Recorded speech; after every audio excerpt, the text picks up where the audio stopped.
अवधूत चिंतन श्री गुरुदेव दत्त श्री स्वामी समर्थ महाराज की जय. कोणता देव कोणत्या देवाशेजारी असावा? देव्हाऱ्यात सर्वात काय तर सर्वात महत्त्वाचं देवघराची दिशा.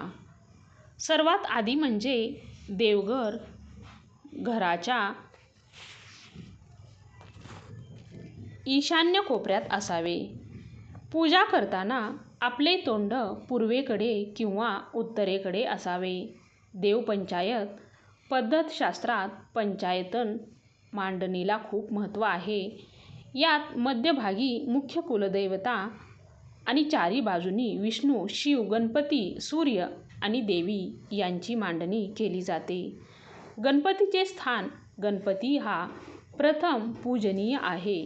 त्याला नेहमी देवाच्या उजव्या बाजूला म्हणजेच आपल्या डाव्या हाताला स्थान द्यावे. गणपतीची मूर्ती बसलेल्या स्वरूपात असावी. कुलदेवता आणि कुलदैवत. आपल्या घराच्या कुलदेवतेचा आणि कुलदेवाचा फोटो किंवा मूर्ती देव्हाऱ्याच्या मध्यभागी किंवा वरच्या स्थानी असावी. त्यांच्या आशीर्वादाने घर चालते.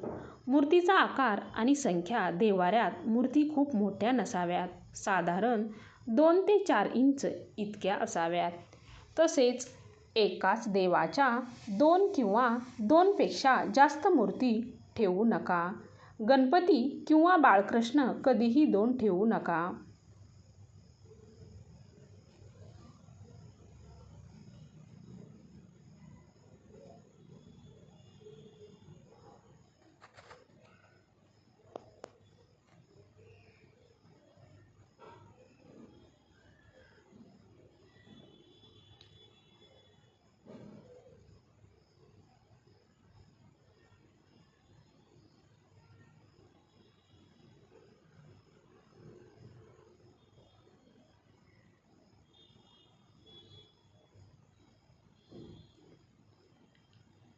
शंखाची जागा. शंका हा महालक्ष्मीचा भाऊ मानला जातो. शंख नेहमी देवाच्या डाव्या बाजूला आपल्या उजव्या हाताला ठेवावा. त्याचे टोक देवाच्या दिशेला असावे. कलश स्थापना. पाण्याचा कलश नेहमी देव्हाऱ्याच्या उजव्या बाजूला ठेवावा. कलश हा वरून देवाचे प्रतीक असतो. तो देवघरात सकारात्मक ऊर्जा टिकवून ठेवतो. दिव्याचे स्थान. तेलाचा किंवा तुपाचा दिवा नेहमी देवाच्या उजव्या बाजूला आपल्या डाव्या हाताला असावा. दिवा कधीही भिजू नये याची काळजी घ्यावी. देवाची सावली. देवघरातील मूर्ती किंवा फोटो अशा प्रकारे ठेवावेत की त्याची सावली एकमेकावर पडणार नाही. सावली पडणे हे ऊर्जेच्या प्रवाहातील अडथळा म्हटला जातो. उग्र देवतांच्या प्रतिमा. ज्या देवतांची रूपे उग्र आहेत, उदाहरणार्थ काली माता, महिषासुरमर्दिनी माता, त्यांच्या प्रतिमा देव्हाऱ्यात ठेवण्याऐवजी सात्विक आणि शांत रूपातील प्रतिमा ठेवाव्यात. देवाच्या घंटीची जागा. देवघरातील घंटी नेहमी डाव्या बाजूला ठेवावी. पूजेच्या वेळी घंटी वाजवल्याने घरातील नकारात्मकता ऊर्जा बाहेर जाते आणि देवाचे लक्ष आपल्याकडे वेधले जाते असे मानले जाते. बाळकृष्णाची मूर्ती. बाळकृष्णाची मूर्ती ठेवताना त्याच्यासमोर नेहमी लोणी, खडीसाखर किंवा नैवेद्याचे छोटे भांडे असावे. बाळकृष्ण हे घरातील लहान मुलांसारखे मानले जातात, त्यामुळे त्यांची विशेष काळजी घ्यावी. अन्नपूर्णा मातेची मूर्ती. अन्नपूर्णा मातेची मूर्ती नेहमी तांदळाच्या ढिगावर किंवा एका छोट्या वाटीत तांदूळ भरून त्यावर ठेवावे. त्यामुळे घरात कधीही अन्नाची कमतरता भासत नाही. शालिग्राम किंवा आणि तुळस. जर तुमच्याकडे शालिग्राम असेल तर तो विष्णूचे रूप मानले जाते.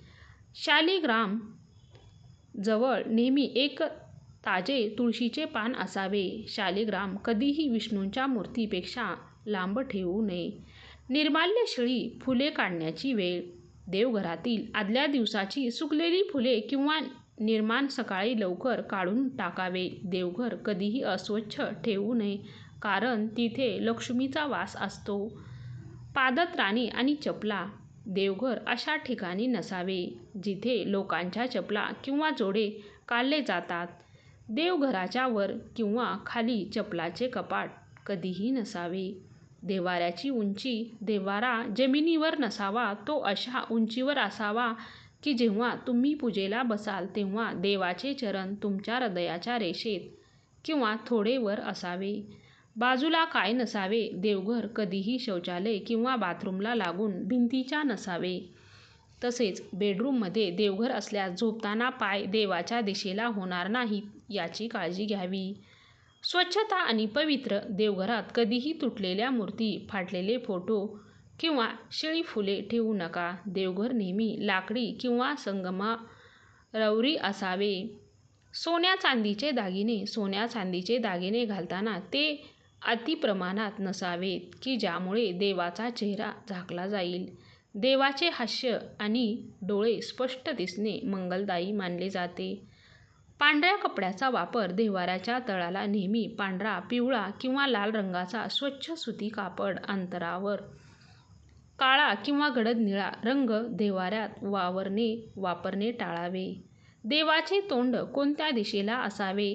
देवघरातील मूर्तीचे तोंड कधीही एकमेकाकडे नसावे. सर्व देवांचे तोंड समोरच्या दिशेला भक्तांकडे असावे.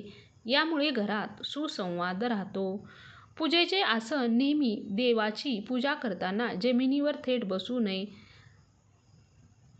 लोकराचे किंवा सुती आसन वापरावे. आसन हे शरीरातील ऊर्जा जमिनीत जाण्यापासून रोखते. अगरबत्ती आणि धूप धूप लावताना ती देवाच्या उजव्या बाजूला लावावी. शक्य असल्यास बांबू विरहित अगरबत्ती किंवा धूप वापरावा कारण शास्त्रानुसार बांबू जाळणे अशुभ मानले जाते.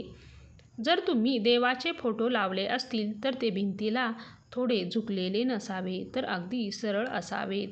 फोटो फ्रेमची काच फुटलेली असल्यास ती त्वरित बदलावी. देवघरातील ताट, पळी, पंचपात्र हे शक्यतो तांब्याचे असावे. तांबे हे पवित्र धातू मानले जाते आणि ते सकारात्मक लहरी लवकरच ग्रहण करते. विष्णू आणि लक्ष्मी फोटो लावताना तो नेहमी भगवान विष्णूंच्या उजव्या बाजूला असावा. लक्ष्मी ही विष्णूंची शक्ती आहे त्यामुळे त्यांना एकत्र ठेवणे समृद्धीसाठी उत्तम असते. जर देवाला मोठा असेल तर सर्वात वरच्या पायरीवर कुलदेवता, मधल्या पायरीवर इतर प्रमुख देव आणि सर्वात खालच्या पायरीवर वाहन किंवा सेवक असावे. देवघरातील पडदा रात्री झोपताना एक छोटा पडदा लावावा. जसे आपण विश्रांती घेतो तसेच देवांची विश्रांतीची वेळ असते अशी भावना यामागे आहे. पाण्याचे भांडे देवघरात तांब्याच्या भांड्यात पाणी भरून ठेवावे आणि ती रोज सकाळी बदलावे. जुने पाणी झाडांना टाकावे. हे पाणी घरातील नकारात्मकता शोषून घेते. नामजप आणि शांतता देवघराच्या ठिकाणी मोबाईल वापरणे किंवा मोठ्या आवाजात बोलणे टाळावे. तिथे किमान 5 मिनिटे बसून शांतपणे नामजप केल्यास देवघर जागृत होते. मूर्तीचे पाय आणि डोळे देवघरात मूर्ती ठेवताना अशा प्रकारे ठेवा की पूजा करताना तुमचे लक्ष देवांच्या चरणाकडे आणि डोळ्याकडे सहज जाईल. मूर्तीची दृष्टी खालच्या दिशेला नसावी. एकाच ठिकाणी 2 देव्हारे एकाच घरात 2 वेगळी देवघरे नसावीत. यामुळे ऊर्जेचे विभाजन होते आणि घरातील सदस्यांमध्ये मानसिक गोंधळ निर्माण होऊ शकतो. दक्षिणाभिमुख मूर्ती कधीही देवाचे तोंड दक्षिण दिशेला करू नका. दक्षिण ही यमाची दिशा मानली जाते. देवाची तोंड नेहमी पूर्व किंवा उत्तरेकडे असणे सर्वोत्तम मानले जाते. देवाचे शास्त्रोक्त काही देवतांच्या हातात शस्त्रे असतात. अशा मूर्ती ठेवताना शस्त्राचे टोक घराच्या मुख्य दरवाजाकडे किंवा खिडकीकडे नसावे. ते सुरक्षितरित्या मांडलेले असावे.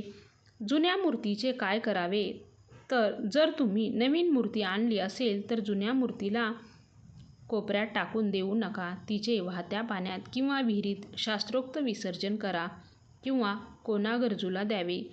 देवाच्या मागे आरसा नसावा. देवघराच्या पाठीमागे किंवा देवाच्या अगदी समोर आरसा लावू नका. आरशामुळे ऊर्जेचे परावर्तन होते जे पूजेच्या वेळी एकाग्रतेत अडथळा आणू शकते. फुलाची मांडणी देवाला वाहिलेले फूल नेहमी देवाच्या चरणाशी किंवा डोक्यावर असावे, तिकडे विखुरलेले नसावे. तसेच प्लॅस्टिकची किंवा कागदी फुले देवघरात कधीही वापरू नका. देवघरासमोर रोज किमान एक छोटी रांगोळी किंवा स्वास्तिक काढावे. रांगोळी ही देवतांच्या स्वागताचे प्रतीक मानले जाते. देवघराच्या भिंतीवर किंवा चौकटीवर शुभ लाभ, ओम किंवा यासारखी शुभचिन्हे असावीत. यामुळे देवघराचे पावित्र्य वाढते. देवाला नैवेद्य दाखवल्यानंतर ते भांडे लगेच तिथून उचलून घ्यावे. रिकामे भांडे देवघरासमोर बराच वेळ ठेवू नये. पूर्वजांचे फोटो हा अत्यंत महत्त्वाचा नियम आहे. मृत पूर्वजांचे फोटो कधीही देव्हाऱ्यात किंवा देवाच्या शेजारी ठेवू नका. ते दक्षिण भिंतीवर स्वतंत्र लावावेत. पूजेच्या साहित्याची मांडणी. पूजेचे साहित्य हळदी कुंकू, अक्षता, अत्तर हे देवाच्या उजव्या हाताला ठेवावे. तर पूजेचे पाणी आणि अभिषेक पात्र डाव्या बाजूला ठेवावे. देवघराखालील जागा देवघराच्या खालच्या कप्प्यात किंवा ड्रॉवरमध्ये कधीही कचरा, जुनी कागदपत्रे किंवा तुटलेल्या वस्तू ठेवू नका. तिथे फक्त पूजेची पुस्तके, कापूस किंवा वाती ठेवाव्यात. शंखाचे पाणी. देवघरातील शंखात रोज पाणी भरून ठेवावे. सकाळी पूजा करताना ते पाणी संपूर्ण घरावर शिंपडावे. यामुळे घरातील नकारात्मकता ऊर्जा नष्ट होते. गंध लावण्याची पद्धत.